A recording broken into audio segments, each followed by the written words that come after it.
Hey everybody, Questwise here, and today in our Back to Basics line, I'm going to talk about a game that I am very, very new to. In fact, I didn't even really know about this game until maybe a couple of years ago. I had heard mention of it maybe over the years, but I knew absolutely nothing about it until I started to. So actually probably started the YouTube channel and started began to interact with a few other YouTube content creators out there, and there are some pretty hardcore, staunch fans of this game still out there. Uh, and apparently, there's a lot of material out there as well too. Some of it canon, some of it not.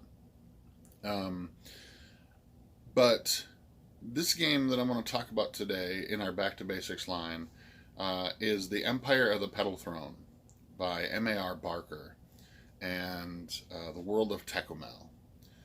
This game is amazingly odd.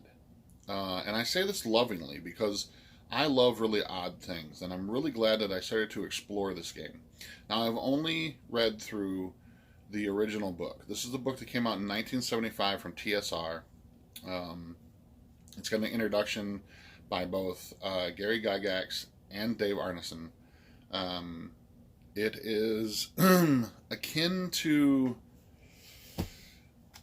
It's very science fantasy, very science fantasy feel. As you begin to read it, your characters, when you create characters for this game, they actually the world was the characters start on a boat that washes up or shows up or shipwrecks in this city, and as you progress through the game, you're made to stay in a certain ward of the city, and you're told you can never leave there.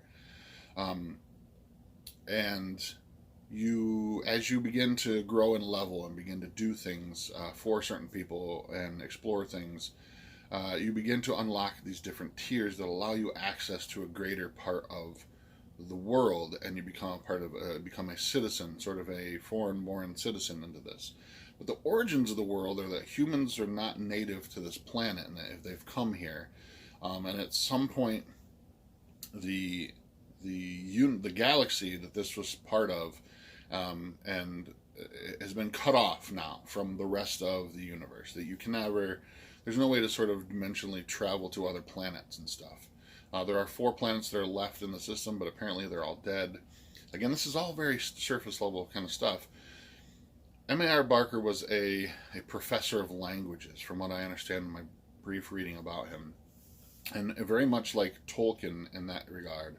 Um, think of world settings like Lord of the Rings. Think of world settings like RuneQuest, right? They're very, very well planned, plotted, thought out. In fact, M.A.R. Barker, you can actually learn his language, the language of his peoples.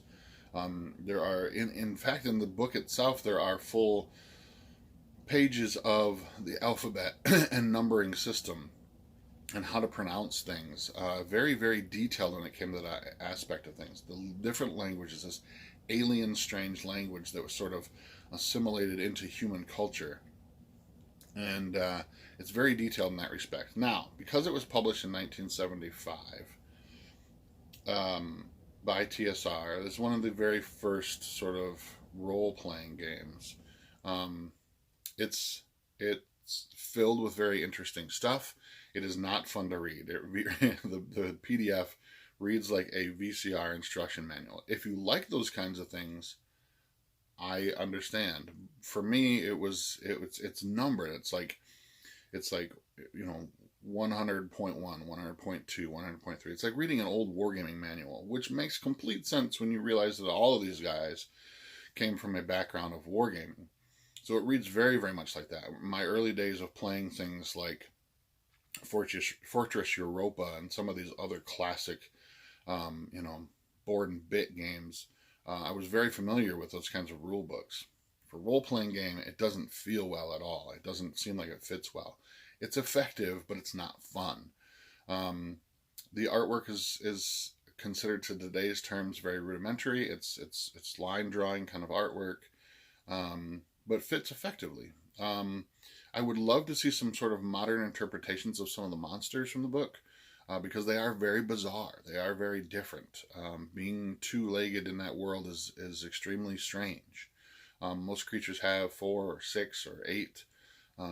There's a lot of creatures in there that have just a brief description of what they look like, which is great. I would like to see some of them rendered maybe in today's sort of artistry styles to kind of get a feel of what people might see, something you can show to them. So in this respect, the whole thing itself is more akin to OD&D, or original D&D, the 3 booklets, as opposed to like first or second D&D, AD&D. It's very much in that style. It's very much in that sort of flavor, and it makes sense because of the time that it was created. Now, there's a D100 system, which is a little off-putting because it keeps getting promoted as being, if you're familiar with D&D, you'll be familiar with this. And it is. There are some strange things. It's almost like a weird mix of early Dungeons and Dragons and things like RuneQuest. The D100 system mashed into the ideas of like Dungeons and Dragons itself. And it's a strange combination, but it seems to work really, really well. I love percentile systems. I think those are really great. They make a lot of sense to me. What bent my mind a little bit was when you smash the percentage system with a system like D&D with attributes and stuff like strength and dexterity. I mean, there's some different ones in there. Comeliness is one as well too that I think pops up a lot in later edition, like first edition D&D and stuff as well too. But what really captures my imagination about this game is the depth of detail and of the peoples and the regions and the languages and the fact that there is technology there. There's strange otherworldly technologies and stuff. There's magic. There's all sorts of stuff. That magic is more of a sort of from the mind type of idea, almost like a psychic ability. And one of the attribute scores is psyche. There's some really, really cool stuff. And I really am drawn to that. I love that strange, weird science fantasy. Things like Jack Vance's Dying Earth reminds me of this a lot. Or I should say, this reminds me of that a lot. Roger Zelazny's Amber Chronicles. Those things like that. Basically anything by Roger Zelazny. This Immortal. A lot of those really cool old things from the 50s and 60s and 70s. I love that kind of trippy drug culture, science fantasy stuff. I dig it. And this is heaped with it. This is just full of it. Apparently M.A.R. Barker had also written several books on the world. And that was the thing. I don't think it originally was ever meant to be a role-playing game. He had already created this entire world in his head, and on paper, and was writing novels about it and doing those types of things. Very akin to, the old sort of classic writers like Zelazny and Jack Vance and Robert Howard and Lovecraft and those guys who were creating entire mythos and worlds and religions and stuff to simply tell stories in. But I think that when M.A.R. Barker had sort of done this, it was one of those natural things that role-playing was just becoming a thing. That this concept of playing your characters in the world as opposed to writing about them in the world was becoming a very popular thing, or was becoming an idea. It was coming to birth. And it fit perfectly for that kind of thing. And then I can't wait to explore more of this stuff. I'll put a link down in the notes below as to where you can find this over on DriveThruRpg. And please remember, I'm an affiliate over there, so anytime you use my link, it helps out the channel a little bit.